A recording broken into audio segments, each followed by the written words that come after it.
Welcome to Chillin' 101. We hope this video helps. You start by making sure Fortnite is updated and you're at the main lobby. This is crucial because split screen only activates from the lobby. Pair the second DualShock controller and sign into a local PSN user or guest. Make sure the primary controller remains on the account with your Epic profile. Once both controllers are active, leave the lobby displayed on the TV. Do not open menus like Settings or Item Shop, because split screen requires the standard pre-game lobby screen to detect a second player. Now, with the lobby visible, press X on the second controller and watch for the prompt to sign in. You'll be asked to choose a local PSN profile or guest and then confirm joining the squad. Make sure the second player completes the Epic account prompt if shown. Sometimes Fortnite links a temporary profile to an Epic ID. Accept it or sign in.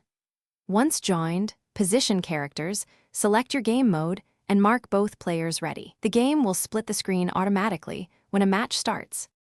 Finally, press play and load into a Battle Royale duos or squads match. The screen will automatically split when the match begins. If the second player doesn't appear or the screen stays single, quit to the lobby, power cycle the second controller, and sign it in again. Alternatively, restart Fortnite. Make sure you're not attempting split screen in unsupported modes like creative or certain playlists. And confirm both controllers are set as active PS4 users, so the game can detect and enable split screen.